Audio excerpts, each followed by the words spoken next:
Assalamu alaikum and hi friends, welcome to my kitchen by Fasa. எல்லாரும் நலமா இருப்பீங்கன்னு நினைக்கிறேன். இன்றைக்கும் வீடியோ வந்து ஒரு vlog தான். எல்லாரையும் சந்திக்கிறதுல சந்தோஷமாய்க்குது. வீடியோ பார்க்க முந்தி கட்டாயம் சேனலை சப்ஸ்கிரைப் பண்ணிவிட்டு கிட்டேக்கிற அந்த பெல் அடையாளத்தை அழுத்தி அதில் ஆல் அப்படின்ற அந்த ஆப்ஷனையும் அழுத்திட்டீங்கன்னா நான் வீடியோ முன்னுக்கு பின்னுக்கு போட்டாலும் உங்களுக்கு விடுபடாமல் பார்க்கலும்.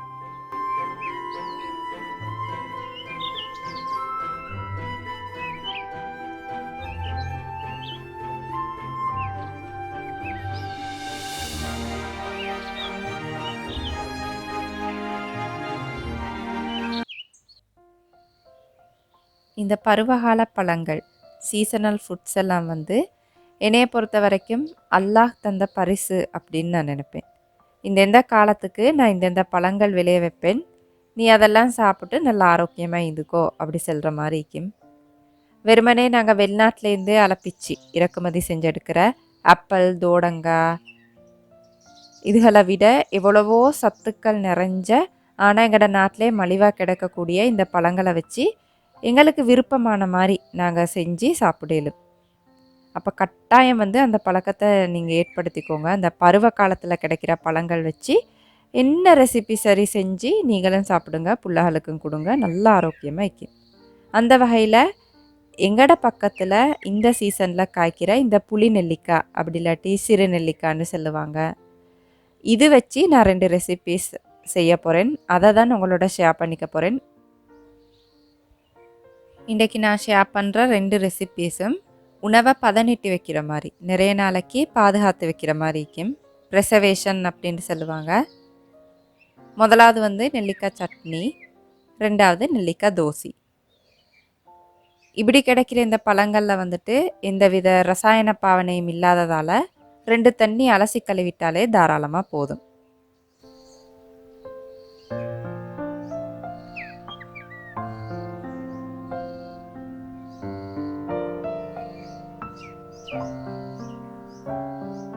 முதலாவதாக இந்த நெல்லிக்காய் சட்னி செய்கிறதுக்கு நான் கொஞ்சம் நெல்லிக்காவை 5 நிமிஷம் மாதிரி நீராவியில் அவிச்சு எடுத்துக்க போகிறேன். மிச்சம் அவிப்பட்டாலும் இந்த நெல்லிக்காய் வந்து குழஞ்சி நல்லம் இல்லாமல் ஆயிரும்.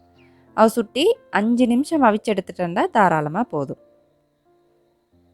நான் செய்கிற இந்த ரெசிபீஸ்ட அளவுகள் எல்லாம் டிஸ்கிரிப்ஷனில் இந்த வீடியோவுக்கு கீழே குட்டியாக ஒரு அம்புக்குறிக்கும், அதை அழுத்தி பார்த்தீங்கன்னா அதுள்ளுக்கு நான் எல்லாம் டைப் பண்ணி வச்சுப்பேன், உங்களுக்கு லேசாக பார்த்துக்கலும்.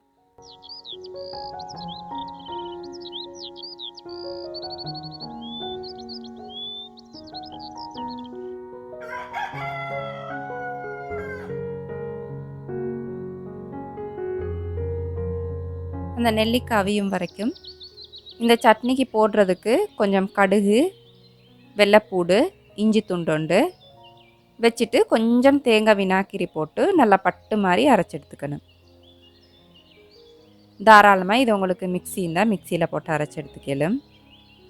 அந்த பாரம்பரிய ருசி வாரதுக்குண்டா நீங்கள் கட்டாயம் அம்மி இதுகள் யூஸ் பண்ணிட்டீங்க அப்படின்னா அந்த ருசி வந்துட்டு வேறு லெவல் லைக்கும்.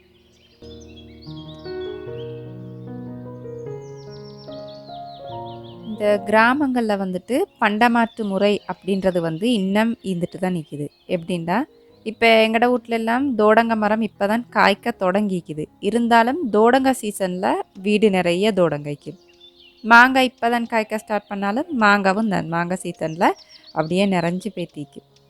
இப்போ எங்களோட வீட்டில் என்னென்னலாம் காய்க்குதோ அதை நாங்கள் எல்லாருக்கும் அப்படியே பகிர்ந்து சாப்பிடுவோம். இப்போ அந்த வகையிலேயாவது இந்த பண்டமாற்று முறை அப்படின்றது வந்து கிராமங்களில் உயிரோடைக்குது அப்படின்னு நினைக்கும் போதே சந்தோஷமாய்க்குது.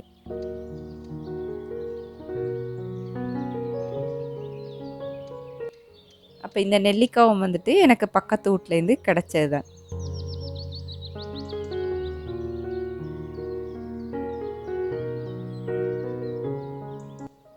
சரி, 5 நிமிஷமாக இந்த நெல்லிக்காய் அவிப்பட்டிக்குது, இது தாராளமாக போதும்.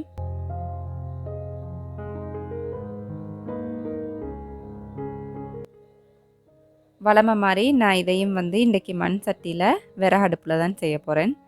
நீங்கள் எந்த அச்சாறு செய்கிறண்டாலும் கட்டாயம் மண் சட்டி, சிரட்டகப்பை அப்படி யூஸ் பண்ணிக்கோங்க. தேவையான அளவு சீனி சேர்த்துக்கோங்க. அதுக்கப்புறம் கலருக்கு கொஞ்சமாக மஞ்சத்தூள், தேவையான அளவு உப்பு சேர்த்துக்கோங்க, தேவையான அளவு மிளகுத்தூள். இதெல்லாம் வந்து உங்களோட காரத்துக்கு ஏற்ற மாதிரி உங்களுக்கு சேர்த்துக்கலும். கொச்சிக்கத்தூளும் தானே உங்களோட காரத்துக்கு ஏற்ற மாதிரி சேர்த்துக்கலும். நீங்கள் எவ்வளோ கொச்சிக்கத்தூள் போடுறீங்களோ அந்தளவுக்கு உங்களுக்கு சீனி சேர்த்துக்கலும். சீனி நிறைய விருப்பம் இல்லை அப்படின்னா உங்களுக்கு குறைச்சிக்கவும் மேலும். ஏற்கனவே நாங்கள் அரைச்சி வச்சிருந்த இந்த விழுது அதையும் சேர்த்துட்டு கொஞ்சம் தண்ணி சேர்க்கணும். அந்த சீனியை கரைக்கிறதுக்காக வேண்டி கொஞ்சமாக சேர்த்தா போதும் தண்ணி.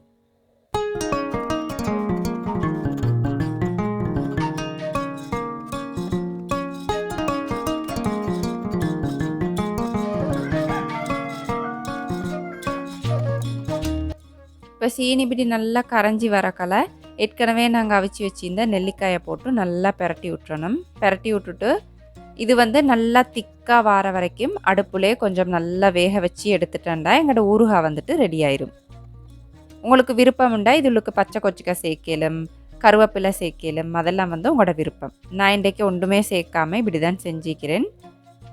உங்களுக்கு விருப்பம்டா நீங்கள் தாராளமாக சேர்த்துக்கலும்.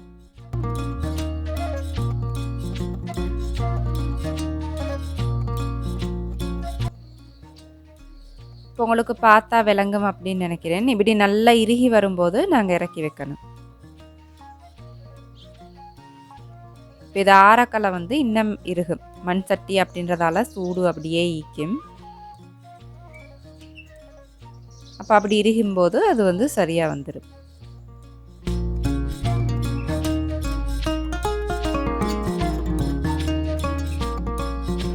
அடுத்ததாக இந்த நெல்லிக்காய் தோசி செய்கிறதுக்கும் நான் அதே அடுப்பில் ஒரு மண் தாச்சி வச்சுட்டு முதலாவது அதுக்கு சீனி சேர்த்துக்க போகிறேன். சீனி சேர்த்த பிறகு அந்த நெல்லிக்காவிய தேவையான அளவு தண்ணி சேர்த்துக்கணும். நிறைய தண்ணி சேர்த்துட்டாலும் தோசி வந்து பிழையாக பேத்துடும். அதை சுட்டி கணக்காக சேர்த்துக்கணும்.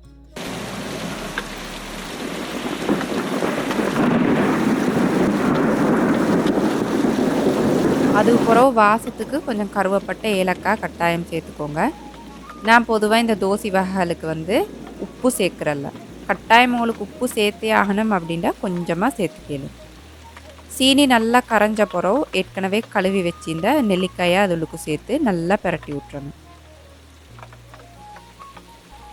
அதுக்கு பிறகு அளவான நெருப்பு வச்சுட்டு இது நல்லா பொன்னிறம் ஆகும் வரைக்கும் அப்படியே வேக வச்சு எடுத்துட்டேன்டா எங்களோட தோசை வந்து ரெடி ஆயிரும். இடைக்கிட கொஞ்சம் பிரட்டி விட்டுறணும் அடி பிடிக்காமல் வைக்கிறதுக்கு. இந்த நெல்லிக்காய் எவ்வளோ நேரம் வேகணும் அப்படின்றது வந்துட்டு நீங்கள் பாவிக்கிற அடுப்பை பொறுத்து, நெல்லிக்கடை சைஸை பொறுத்து அப்படியெல்லாம் மீக்குது. அதை சுட்டி லேசான அந்த பொன்னிறம் ஆகும் வரைக்கும் வச்சுட்டு உடனே நீங்கள் இறக்கிடணும். அப்படி இல்லை நல்லா கலர் வரும் வரைக்கும் வச்சுட்டீங்க அப்படின்னா தோசை வந்து பிசின் மாதிரி அப்படியே கல்லாகி போய்த்திரும். இப்போ நான் காட்டுற இந்த லேசான பொன்னிறம் வரக்கலையே வந்து நீங்கள் இப்படி நல்லா பானியோட எடுத்து வச்சிடணும். அப்போ தான் அது இறுகக்கலை வந்து சரியாக வரும்.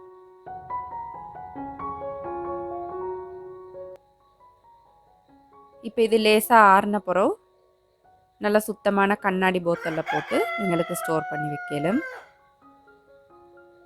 நான் இப்படி கண்ணாடி போத்தலை நல்லா நீராவியில் அவிச்சு விட்ட பிறகு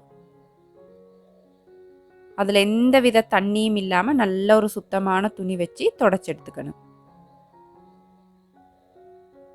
நாங்கள் ஏற்கனவே செஞ்ச சட்னியையும் சரி இந்த தோசையையும் சரி எது இருந்தாலும் இப்படி நல்லா பாதுகாப்பாக நாங்கள் பதனிட்டுட்டோம் அப்படின்னா நிறைய நாளைக்கு எங்களுக்கு பாவிச்சுக்கலும்.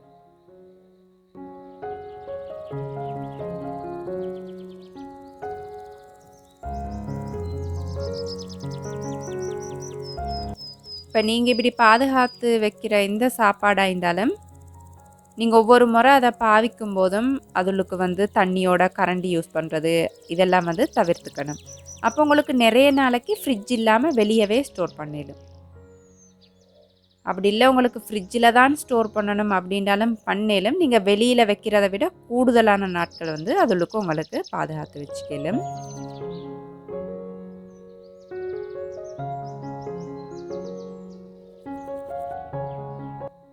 இப்போ பார்த்தேன்னா உங்களுக்கு விளங்கும் அப்படின்னு நினைக்கிறேன். நான் அந்த சரியான அந்த ஸ்டேஜில் இந்த நெல்லிக்காய் தோசையை எடுத்ததால் அது லேசாக ஆறின பிறகும் இப்படிக்கும்.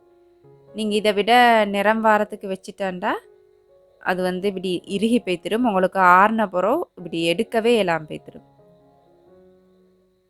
இப்போ சில வேலைகளில் நீங்கள் ஏதோ தப்பி தவறி அந்த மாதிரி ஒரு கட்டத்தில் இறக்கிட்டீங்க அப்படின்றாலும் பரவாயில்ல, கொஞ்சமாக சுடு தண்ணி சேர்த்து நல்லா பிரட்டி விட்டுட்டு அதுக்கு பிறகு உங்களுக்கு ஸ்டோர் பண்ணிக்கலாம், ஒன்றுமாகாது. இப்போ நல்லா மூடியை இறுக்கமாக மூடிட்டு அப்படியே வச்சிட வேண்டியது.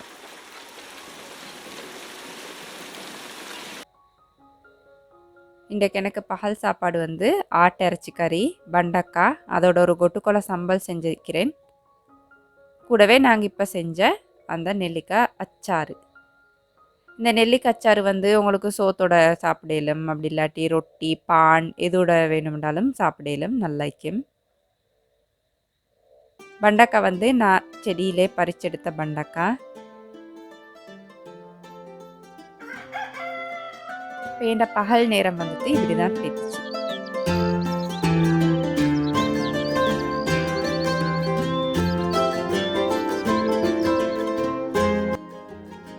பகல் சாப்பாடு முடிஞ்ச உடனே இனிப்பாக என்னவாவது சாப்பிட்டா நல்லாக்கும். அதை சுற்றி நான் ஏற்கனவே செஞ்சு வச்சுருந்தேன் நெல்லிக்காய் தோசையை தான் குட்டீஸுக்கு நான் கொடுக்க போகிறேன்.